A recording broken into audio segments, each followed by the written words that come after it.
immediately I just felt such a peace in my heart when I confirmed within myself that this is what I wanted to do. And since then, it's just been no doubt in my mind that this is where God is calling me. Just felt that God was telling me hey, throw all your plans out the window because I have better ones for you. Because you have to have that humility in order to tell yourself, I don't know. I don't know the truth. I don't know what I need to do, but I know God knows better.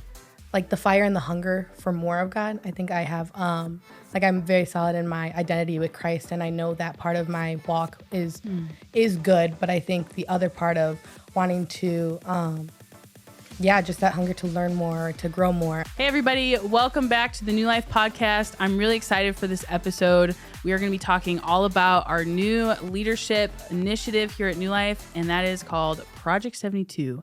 It is based out of Luke 10, verse 1, where Jesus sends out the 72 before him as a way to prepare the way for him to come and do ministry. So I have quite a few guests with me here on the podcast today, and I'd love for us to go around in a second to say our name, our age, and what New Life location we're from. But in a nutshell, Project 72 is a 5-month program where these students, and we have a couple who aren't with us today, will be basically getting major exposure to ministry behind the scenes, learning how to be leaders, learning how to do life with each other, working on character development, and also just practical things, learning how to serve, and all those wonderful things that come along with ministry. And we will also be doing a 3-week outreach to Mexico, specifically with Jose and Joanne working with the orphanage there. So we're really excited. These guys are amazing so far. We are very close to the start date. August 4th is our kickoff date. And so we are ramping up, just putting in our 2-week notices for our other jobs and getting ready for this experience of lifetime. So why don't we start on this side of the couch, and you can say your name, your age, maybe a little bit about you and what New Life location you're from. Remember the microphone. I'm Alonzo Barter. I'm 18 and I go to Midway. I go to Midway New Life. I decided to do. Whoa! You're jumping ahead. No, I was getting a little ahead of myself. You could tell us one hobby that you like to do. Okay. I like to play basketball. Nice. Very cool. Hi, everybody. I'm Susie. I am 22 years old, and I attend the New Life Midway location as well. I'm currently a youth leader here for the sophomore girls, soon to be junior girls, with One Youth. So, yeah. And your age? I'm 22, I said. Oh, you said it. Oh, man. Just double checking. Hey guys, I'm Chris and I'm 17 and I love fashion. Nice. And you also go to Oh, I go to Midway. Midway. Cool. I'm Elena. I'm 18. I'm from New Life Norwood Park. And one of my hobbies, I love to paint. I love art. So Nice. My name's Joshua. I'm 20 years old. I like to work out. That's great. That's awesome. And you also go to Midway. Mm-hmm. Midway. All right. Cool. So we're going to start, and I'm just going to ask a series of questions. We'll again just start with you, Alonzo, because you're doing a great job over there. I'd like to start with just one kind of reflecting, where are you at spiritually in your life? And just be as honest as you'd like. But where are you at with your walk with God? We'll start there. My walk with God, I've been in a season of growing, partially convicted growing, partially a feel-good growing, and just learning how to rest in Him, spend time with God. Not necessarily seeking anything new out, but whatever God decides to give me, I'll take it, and just spending time with Him, really. Nice. For me, I have done missions before, and I feel like right now I'm living in my calling by being called home to Chicago, to the inner city of Chicago. So spiritually, I feel like I'm walking in my calling, but I also know that I need more training in that. And so I think that's what Project 72 would be for me. Nice. So for me, I'm in I'm not even gonna lie, an amazing spot with God, and our relationship is amazing. But right now, I'm God's revealing things to me, and it's like good and bad. The good and bad. It's not just good, but I'm in like a season of like just trying to figure things out, you know. So, yeah.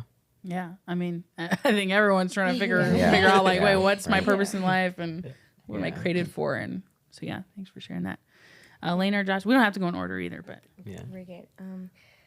I am at a place, so I grew up Christian, but I feel like I'm at a place, especially this past year, of like really making my faith my own. And I think Project 72 will help me to do that, as well as to kind of take up a leadership position, whatever that may entail. But I've kind of felt that calling for a while now. So yeah, just a place of discovery and just seeing where God is going to lead me. But nice. That's beautiful. So I'm in a very transitional spot right now. I got saved a little over a year ago in March last year. So right now I'm learning to walk in truth, really just with Jesus. So it's been a lot of change. That's why I say a lot of transition, but it's been really good, and I feel like I'm growing every day. So I'm in a good Nice. spot. Yeah. That's good. And so, Josh, I'm going to ask you this question since you're holding the mic. What do you feel is missing in your life? Or even that could be like spiritually or just in general, like maybe guidance or counsel or direction. What do you feel is missing in your life, if there is anything? Yeah, I would say discipline and self-control.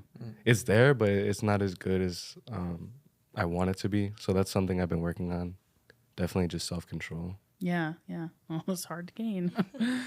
Anybody can go at this point, so we don't have to go in a circle unless you have your answer, Elena. yeah, I would say for me, at a point of like transitioning out of the youth, I think one thing I've really been craving is like maturity, because we have like a wide spectrum of ages within the youth. So we've got like 7th graders, like 12-year-olds coming up. And so the lessons are often very like baseline. So I feel like that's been one huge thing for me, is like craving the more like in-depth things. So Yeah. Nice. Very cool. Any of you like to share? I haven't necessarily felt like I've been missing anything, more so just taking in whatever God has for me. I would say for me would be more so the fire to kind of just like the fire and the hunger for more of God. I think I have like I'm very solid in my identity with Christ, and I know that part of my walk is good, but I think the other part of wanting to just that hunger to learn more, to grow more, I think I can become very stagnant sometimes, and so that would be mine. Yeah, mine is like a mix of both of what they said.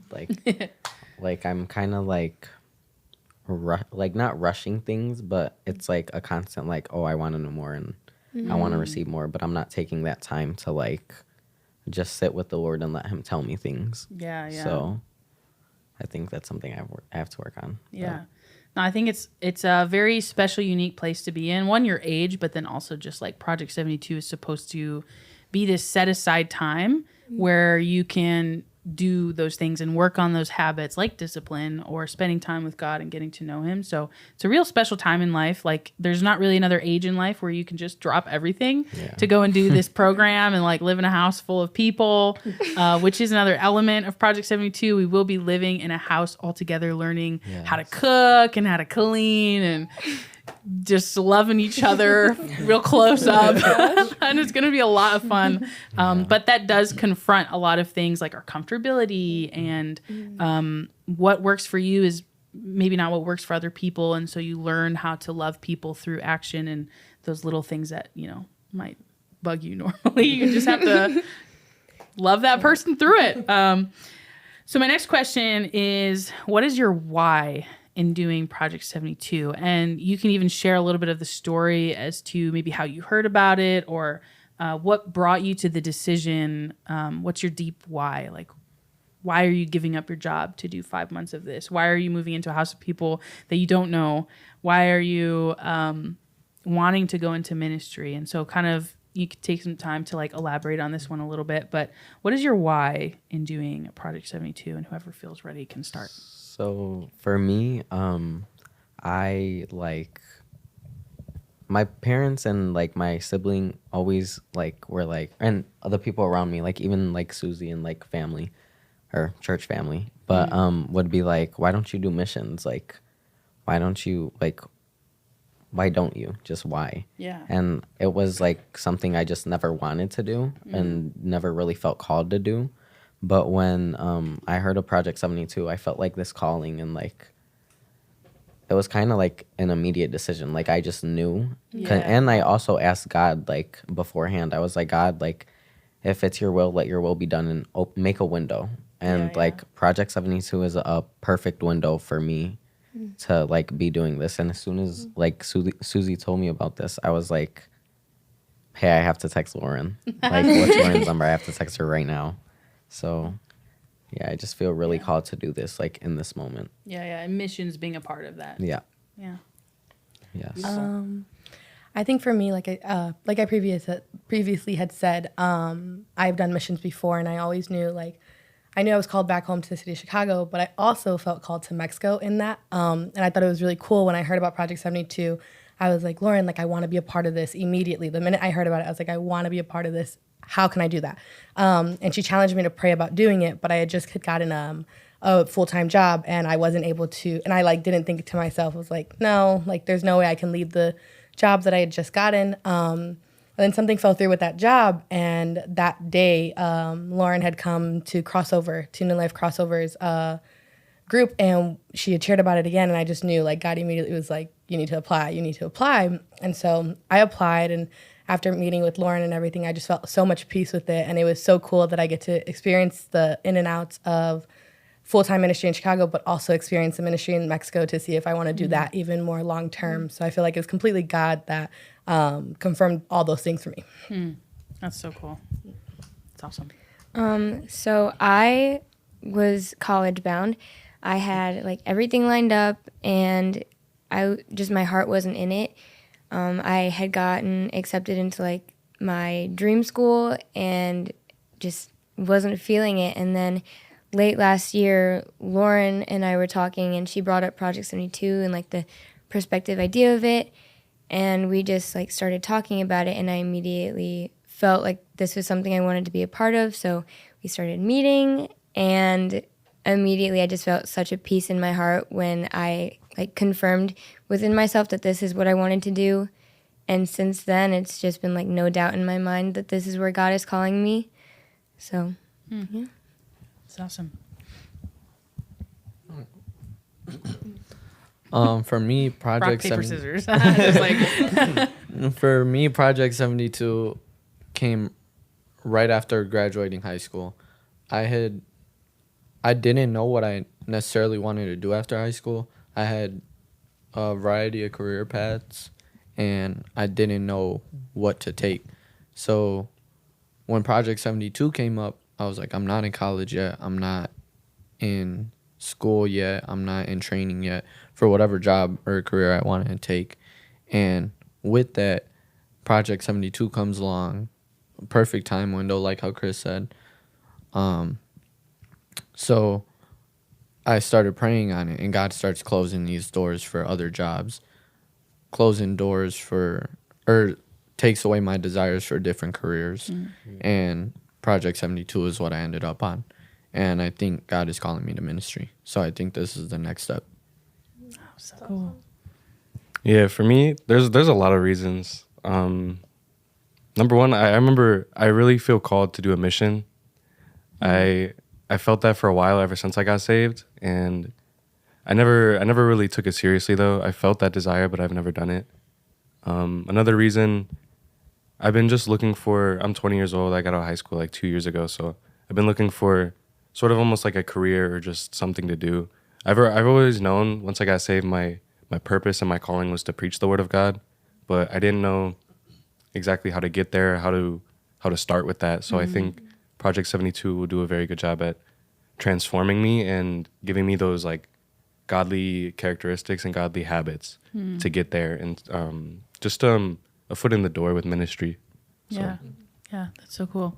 Lots of really beautiful whys, I must say. Let's just have a little chat. What are you most excited about And it could be like so simple, like going to Mexico, or I don't know, eating dinner together every night. Like, what are you like most excited about? It could be a couple things too. Okay. Chris, take the lead. For me, I'm most excited, honestly, to just build a relationship with everyone and to be able to teach more people that maybe didn't know that there was a God, that there is, and that they are loved. Yeah. And yeah, but I ain't even gonna lie, I'm nervous to leave Mexico because yeah, We're not even there yet. I know, literally. Wait, leave To Mexico to leave come back. back? Yes, Oh, I'm you so said to nervous leave to me like here. build a relationship and like just leave, you know. Yeah. No, yeah. But Short-term missions, that's the difficult Yeah. part, but Yeah. your lasting impact, you sowing seeds, right? And Yes. then God does the growing. So, Alonzo, what are you most excited about? I'm most excited about living away, and this is my first experience. So this is my first experience after high school. It's not living at home and trying to figure out life there. It's living away with godly people and learning how to live life that way. Yeah. He said, just moving.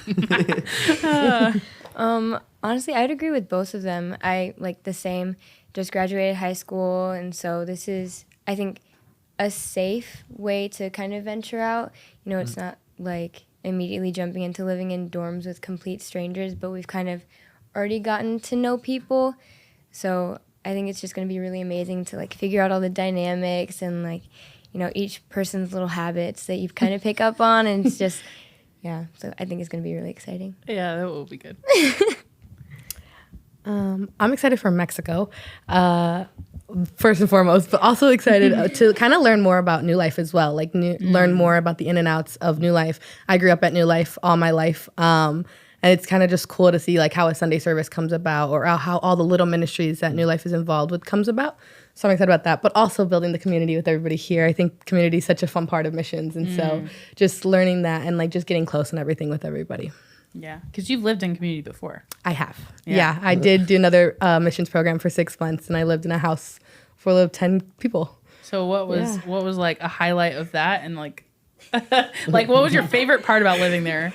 That we made lifelong like relationships. Like we're all from a different parts of the world, and we still are in contact with each other most like every other day kind of thing. So like those are lifelong. Yeah. Friendships that I'll what was always like make. the hardest part?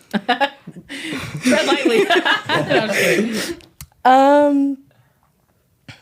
I would say like being homesick, like because like I was there for the holidays and everything like that, and so like that was a huge part. And like being like the cool part about that, the flip side was we were all in it together, so we were all away from our families at the same time.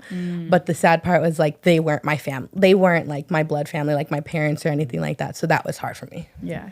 And the unique thing is that we're in your hometown. Like this is our Yes. city. This is where we Yes. grew up. This is where you gone to school. Like, you know, your neighbors here, you know, your family's here. So that's also an interesting dynamic to see how that plays out. But what about you, Josh?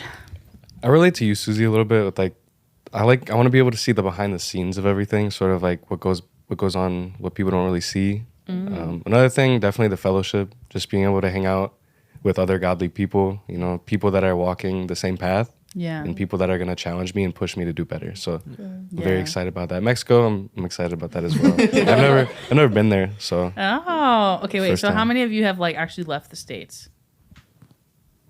I've Okay. left So wait, where the have you state. gone? a Like lot the- of the Virgin Islands in like the Caribbean area. Okay, wait. So if you've gone there, you could definitely go to Mexico. I mean, they're different, but you'll be fine. Wow. Were you gonna say something? Or Alonzo? No, I said I've left the state, right? I've traveled. I've traveled. You're like, I've been to St. Louis. Yeah, I've traveled a little bit around the country, but nothing too far, or nothing out the country. Oh, okay. So this will be a good experience for you. Very cool. What do you want to learn about God during this time? And maybe Elena, we can start with you. But specifically about him and who he is, what do you want to learn about God? I think one of the biggest things that you mentioned that kind of like stuck out to me is like one of our lessons will be about being image bearers.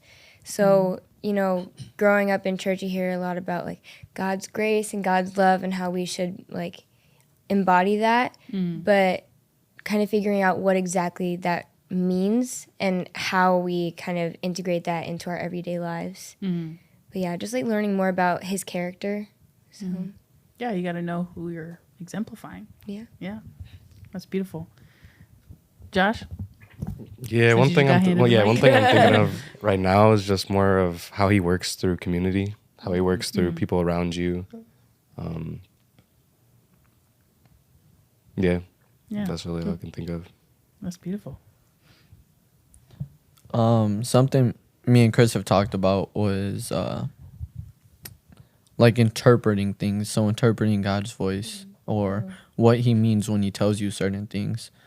It's, you know, God will tell you stuff straight up, and God will also, just like how Jesus would tell us parables, he'll tell us things kind of not in disguise, but in ways that we have to ask him for guidance and ask other people.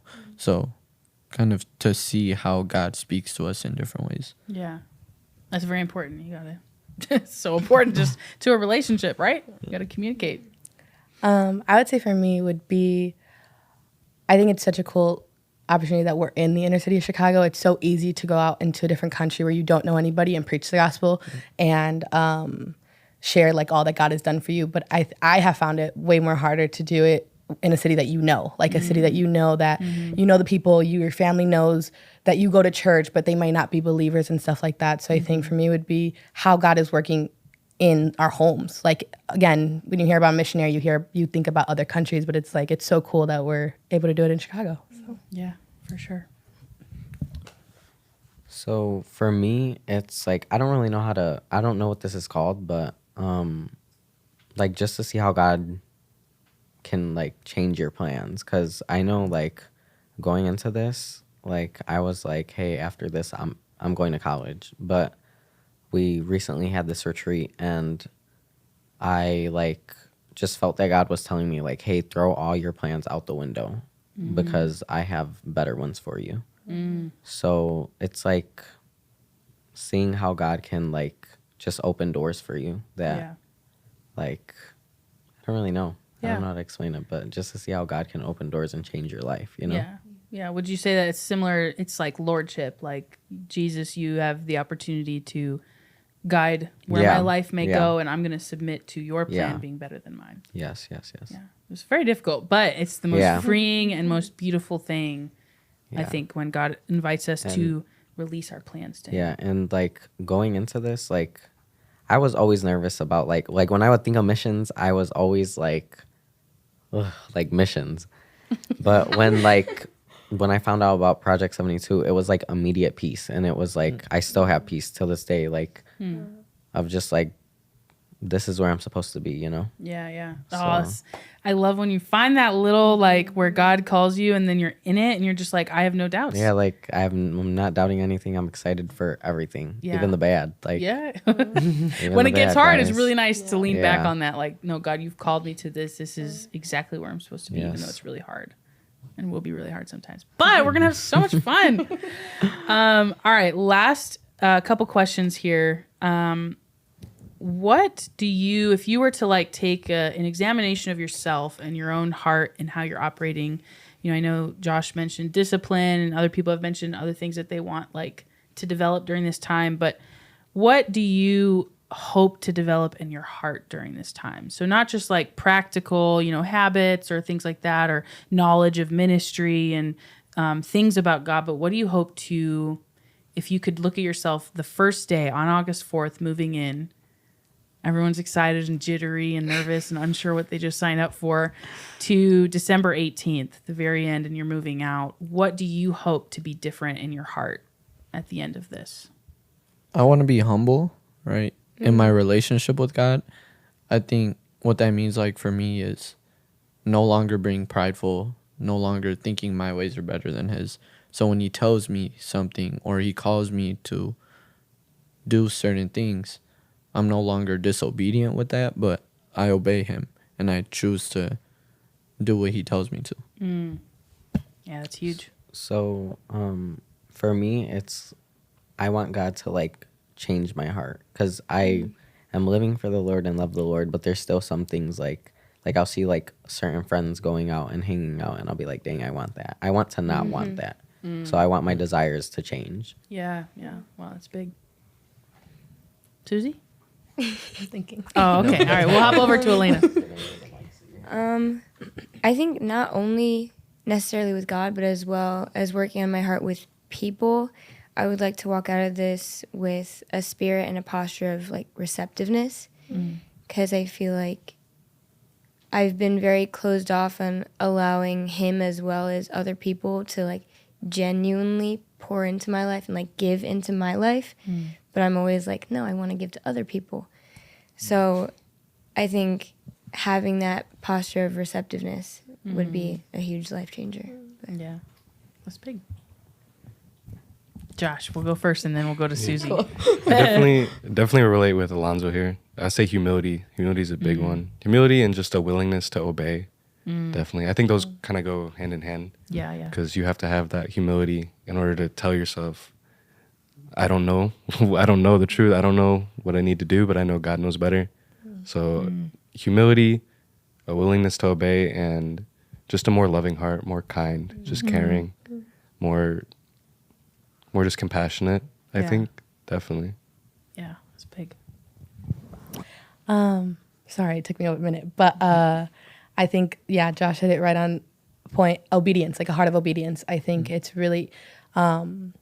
I've learned to hear the voice of the Lord and to have the desire to follow the voice of the Lord, but sometimes it doesn't come naturally. And I think that would be the hard part that I want to overcome. It's like, no, I want to hear the voice of the Lord and walk in that calling. So the obedience of it.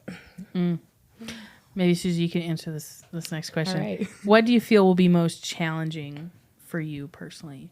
Like if you were to look at everything having to do with this 5-month journey, what would be like the most challenging thing?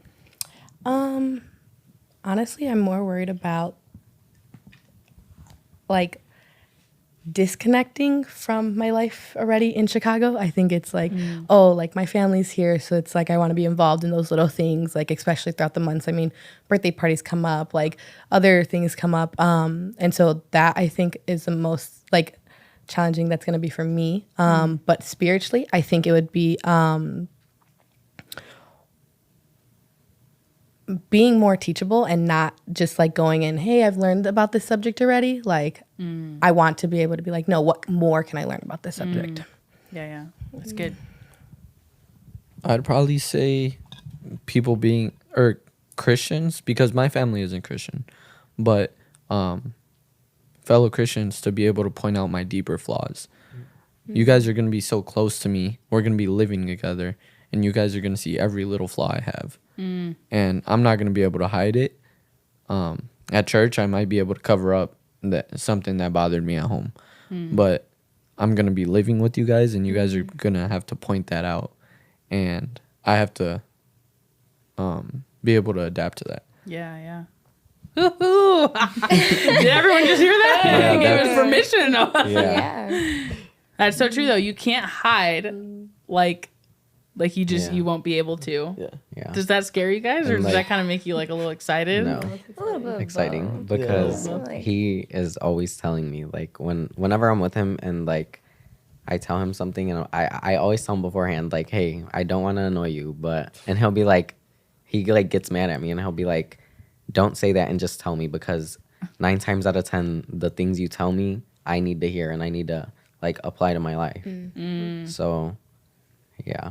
But your question was about What do you feel will be most challenging for you personally? what will be most challenging. Honestly, being away, because not in the sense of like I don't want to be away, but that's what I've wanted.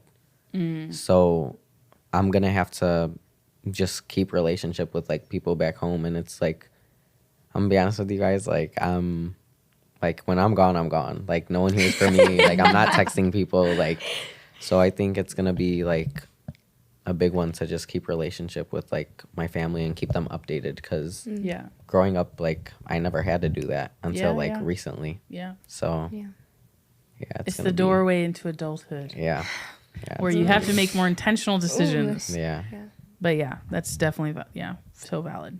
Yeah, no, mine is the same. You know, having just graduated, like I've never not lived with my family, so I think it's gonna be definitely a hard dynamic change of having to, you know, be intentional with those updates of not being able to just say like, oh hey, like sitting down at dinner, being like, oh my gosh, this happened today, blah blah blah, but having to, you know, take the extra step of like calling them or texting them in order for them to stay updated. But yeah, going along with like what Chris said, I've always wanted to like go away from home, but it's always been a far off dream. You know, it's like, oh, like think about that in the future, but I'm like, no, like it's here. This is happening, and It's I'm 3 weeks away. no. Yeah, So I definitely have to yeah, find but something. I think it's gonna be really amazing. So. Yeah, that's awesome. Josh, Yeah, there's a lot of things that already come up, like a lot of challenges I'm already thinking of. And I'm excited though, because that when you go through those challenges, obviously that's where you grow. That's where you push past what you're comfortable with. And the last thing that just popped in my mind, I believe, was I know we're going to be really busy, and I don't want to spend too much time doing stuff for the Lord that I forget to spend time with him and just be with him. So that was one thing I was thinking of. And other thing was, I think, just adjusting to a different living environment and also just staying focused. That's sort of what made me think about keeping my focus on the Lord as opposed to my focus on doing things for him. Because he doesn't, he obviously he wants us to serve him, but he wants us to be with him, right? We can't forget about him by just doing stuff for him, you know? So that was the biggest thing I thought of. yeah, no, that's so core to what we're trying to integrate into this is basically a whole lifestyle that's based out of relationship with God. And you can do that on a Sunday morning and go about the rest of your week, right? And hope for the best. But like the most beautiful thing that I've encountered in my life is having those quiet times of abiding with Jesus. And then you learn to integrate abiding with him in the moments. Okay, I'm about to go into this meeting. All right, God, I'm just going to like connect with you. Is there anything you want to say? Like, and then just thanking him that I have the opportunity. And you learn to integrate your relationship with God through your day rather than just this 1 hour in the morning or this 1 hour in the evening. And we don't ever want to create machines.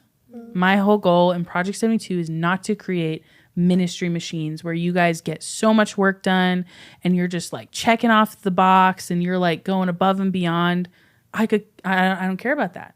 Like that's not going to sustain you in your life. And what will is that relationship with God. He's so good. Like I just think it's so beautiful that he's even handpicked each of you, and there's a storyline of how each of you got to this place. And even for the few that aren't here with us today, but are doing Project 72, there's a storyline, a thread of how he's led them to this point. And that just makes me so excited because I'm like, God's in this. And if God's in this, then crazy things are going to happen. And if crazy things are going to happen, that means really beautiful things are going to happen. And it means that there will be just something that springs up from this new idea that like, we don't have all the answers, you know, like this is the first time that we're doing this, but it makes me really, really excited that we get to do it with God, not just for God. So last question for you guys before we wrap up is, what do you want to encourage each other with? Just going into this season, you're fundraising, you're praying that God would provide the rest of your finances to do this. You're, you know, packing up, you're thinking about the future, you're learning to say, okay, family, there's going to be some boundaries going forward. That's hard conversations to have, hard for you and hard for them. So what do you want to encourage the people here that are also doing Project 72? What would you say to them? Josh? Yeah. He looked ready. He was like, hello. Immediately, the first thing I think of is just pursuing a deeper level of intimacy with the Lord. For sure. That was the one thing he's been speaking to me the past month or so, few months ever since I signed up for this, was that where I'm taking you, I can't take you there unless you're at a deeper level with me, intimacy wise and relationship wise, obviously. So I just want to encourage you guys, take that extra step, even when it's uncomfortable, even when you don't feel like it, even when your flesh is drawing you to distraction, stay focused. That's what I want to say. It's just paying attention, being mindful of what we're allowing in our hearts, in our minds, and then being purposeful with where we're choosing to put our attention. So I just want to highlight that one word, distractions. It's so easy to run to distractions when you feel the pressure of something or you feel like change is coming, you feel a little out of control. It's so easy to just run to the quickest distraction. And so I love that you brought that up, Josh. Like, stay focused, stay mindful, and be connected. Like, learn to have intimacy with God, connect with him, be real with him, be honest with him about how you're feeling, and don't just run to the thing that you think will bring relief, because in the end it won't. Like, it just is temporary. It doesn't fulfill anything. So I love that you brought that up. It's such good encouragement. I'll go next. Elena, Susie? Yeah. Sorry, that was my voice. Rock, paper, scissors? I Or- would say one thing that I'm just hearing from like Elena and Chris too, like the part of, or even Alonzo, the part of you just graduating and being ready to leave. I was that person 2 years ago, and I was so ready to leave, and I was so ready to just kind of like check out from home, and I definitely regretted it later on. And so I would tell you guys to like be intentional in these last 3 weeks. I think like I just was joking to Lauren that like my mom had said, oh, you're gonna work the next week, and it's like that last week I wanted to be intentional at home because I know I'm not gonna have that intentional time when I'm here. Like, even though you make time to FaceTime, it's not the same thing. And I know we're in Chicago, but yeah, I would say just be intentional, make those times, and also make those FaceTime counts too throughout the time. Like, not consuming yourself, not distracting yourself too much, but yeah, be intentional, because you might regret it later on. Like later on in the months, you're like, oh, I want to just go home, and you can't. Like, or you obviously could, but that's not obviously where you want to be. But yeah, I think that was the biggest thing that I took from me leaving beforehand. So, So good. You got one? Well, I was gonna say that, but he stole my answer. So, I would say, I mean, just going along with that, the part about intimacy, I would say we are gonna be living together, you know, and your home, that's your safe space. You know, that's an intimate place to be with people. So I think just staying encouraged with one another, you know, like keeping each other in check. Like, if you see something, like, don't be afraid to say it, you know, and, you know, being encouraging towards one another, whether that's in a moment where maybe one of us is like about to have a breakdown or just like having really big feelings, just being there for one another, because we are, you know, kind of going to be each other's family. And so just for like the next 5 months, just building up those relationships. So good. I'd probably just go back to what you were saying about we're doing this with God and not just for God. Yeah. Right? So in that sense, and how you had also said, like, we're all handpicked. We all have stories of how God led us here. Right? In those hard times, we're going to have to go back to that and rely on that. We're going to have to be, I can't just go home. God wants me here. And I just, this for myself too, I would want all of us to constantly go back to that when times do get tough. Yeah. So good. So for me, it's not even just for like specifically us here. It can be for like the people watching this. To just have faith even when you don't want to. Like, have faith even when you don't want to, because there are going to be times where you're going to just be so like down that you're not going to want to have faith, and you're just going to want to rot in bed. But like, you have to have faith. Like, just have faith, because God will make a way. Yeah. So good. yeah. So good. Well, hopefully this was fun for you guys. Yeah. Great time. Oh, good. I'm glad Kristen. I had a great time. But we're really excited. We are 3 weeks away. We have a few more students who aren't with us today. We're preparing in many ways. One is, again, like saying goodbye to family members and, you know, spreading the word a little bit more. Everyone here is also in the middle of fundraising. And so we have a goal to raise $3,000 each, or $2,500 each. And that a lot of that's going towards the Mexico trip. Flights and accommodation and transport and food and all of that. So if you want to partner with any or all of these students, you can head over to our PushPay account at New Life. There is a Project 72 general account, or you can also click specific students' names and support them in that way financially. We are encouraging all of these students to also fill out a bi-weekly update that they'll send to their supporters, both prayerfully and financially, along with their family members, to kind of include them on what God's doing in their heart during this time. And we just really, personally, I'm so thankful for all the support that we've gotten from starting this up. And just 6 months ago, this wasn't a thing. And so we really feel like God's breathed on this idea and that he's in this. And so if you want to participate, feel free to reach out, project72.org, and we'd love to chat more. But we will be vlogging too, so you can watch our videos. We'll do a day in the life of a student. We'll do our outreach videos as well. You'll follow along with us as we do some local outreaches as well as our Mexico outreaches, which is really exciting. I don't think many of these guys knew that we were doing that, but that's what we'll be doing. Yeah, thank you so much for listening and watching, and please share with family members who you think might be interested in following along on this journey of Project 72 2024. Bye.